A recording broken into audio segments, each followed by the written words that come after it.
Tu es surpris simple mortel. Je suis le narrateur de ce début de vidéo. Je vais imiter votre youtubeur Yaya Asaf parce que ce trou de cul a perdu les ruches de l'intro. Ah c'est bien, je vais vous raconter plusieurs années. D'autres complètement what the fuck complètement mortels.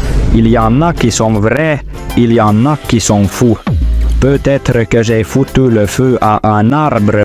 Vous allez devoir tout deviner. Ouvrez bien les oreilles, parce que ça commence maintenant. Notre séjour au camping. Première anecdote, les gars. Comme vous le savez tous, ça fait depuis presque un an, même pas, ça fait un an les gars, ça fait un an, vous m'avez pas vu sur cette chaîne. Avant ces un an, j'avais sorti une vidéo.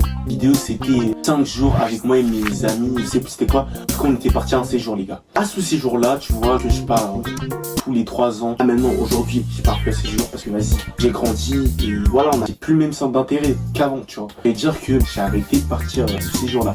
Mais quand on était là-bas à ce séjour qui devait normalement durer 5 jours, il s'est passé des trucs, des aléas de la vie, toujours un truc infligé qui a vraiment niqué notre truc. C'est très simple, il y a un gars, il a décidé de gâcher nos vacances tellement parfaitement. Voilà, ça a retourné tous les tentes, parce qu'il y a quelqu'un qui a volé 70 balles. Ça a appelé la bac, frère. Et du coup, au lieu de rentrer vendredi soir, on rentre demain matin.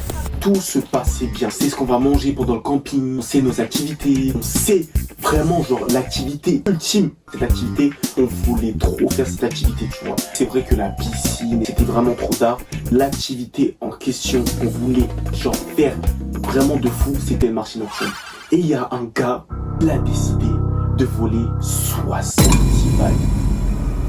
Dingue, tu voles 70 balles à quelqu'un. Genre, ok, la personne l'a abusé, amené 70 balles, ça c'est vrai. Ce qui s'était passé, genre vraiment, était vraiment choquant pour moi. Après qu'elle ait fini de voler, le gars ou la meuf, je sais pas, parce qu'on sait pas c'est qui, c'est compliqué. Quand il a fini de voler ces trucs-là, et dites-vous, tout le monde a commencé à accuser tout le monde. Les animateurs, ils ont commencé à retourner toutes les tentes, début jusqu'à la fin, ils nous ont dit, ouais, si vous ne trouvez pas qui a volé ou celui qui a volé ne veut pas se dénoncer, on n'ira pas au marché nocturne. Le marché nocturne que je devais filmer, même si c'est vrai que vraiment je suis désolé de ne pas avoir été là pendant plus d'un an. Parce que vas-y, il y avait le bac, j'ai mon bac de français. Donc félicitations à moi, genre.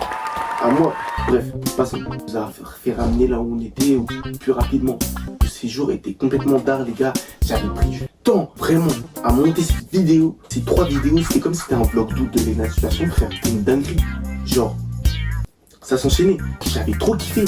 Au moment où, genre, ils ont commencé à retourner les temps, tout ça, on savait déjà que c'était fini. On a commencé à se dire, ouais, on va tous donner notre argent, comme ça on pourra rester, on pourra passer du bon moment ensemble entre amis et tout ça, même si on est avec le centre d'animation et qu'on n'est vraiment pas tout seul et tout, qu'on peut faire tout ce qu'on veut, on voulait vraiment rester. Ça veut dire que eux ils ont cramé direct, je sais même pas par quel moyen ils ont cramé ça. Ils nous ont dit, c'est bon, plier les trucs, on a commencé à ranger les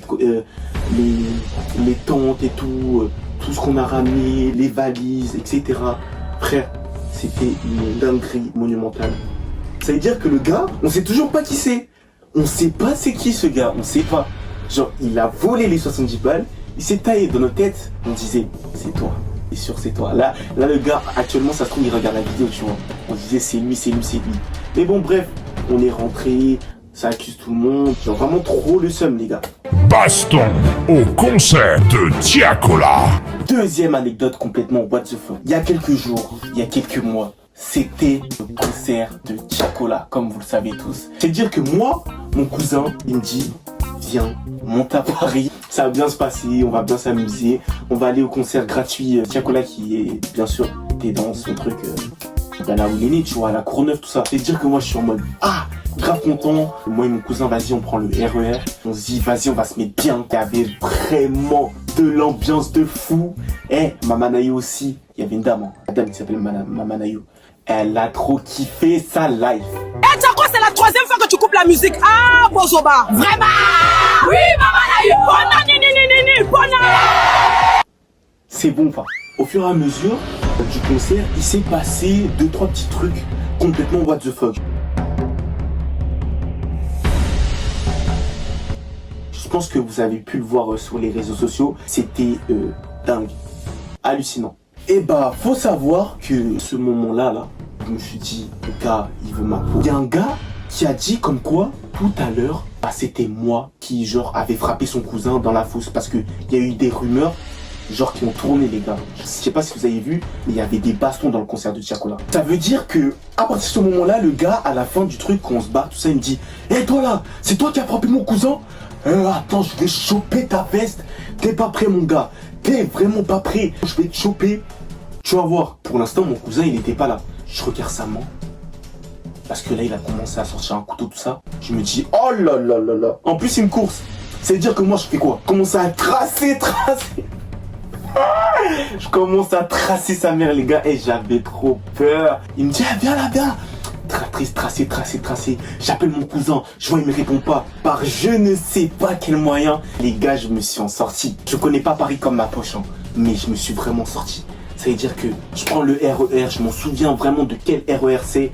Et voilà, je commence à bombarder. Je me dis, merci Seigneur. Genre vraiment, le gars, je l'ai semé. Vraiment, alléluia. Et tout s'est bien passé. Et là, quand j'arrive chez mon cousin, du coup, il me dit, t'es où, Asaf? Je te cherche, tout ça et tout. Je dis, bah moi je suis rentré, il y avait un gars, il me poursuivait. Après il me fait, ah ouais? Genre le gars il me dit, ah ouais que maintenant, genre. L'incendie de la forêt. Les gars, j'étais en rando avec deux potes à moi dans les Cévennes. J'étais avec Yacine et Ramzi. Ouais, il s'appelle Ramzi. Il s'appelle Ramzi comme Ramzi, c'est bon. Forêt sauvage, totalement, what the fuck, sac à dos, pas de réseau, rien. Et tu vois, à un moment donné, on se dit, bah on va se caler tranquillement parce que vas-y, ça fait plus de 4 heures qu'on marche. 5e heure, faut qu'on se repose, tu vois. C'est-à-dire la 5e heure, on se repose et tout. On en a marre parce qu'on, vas-y, c'était chiant, frère. On trouve le coin vraiment chill. T'as capté, on avait ramené de la bouffe, ça veut dire que on était bien, quoi. On était largement bien. On décide de sortir la bouffe et là, mon pote, je sais pas ce qu'il fait parce qu'il a ramené un bidon pour le feu, pour les saucisses et tout. Il commence à renverser le truc.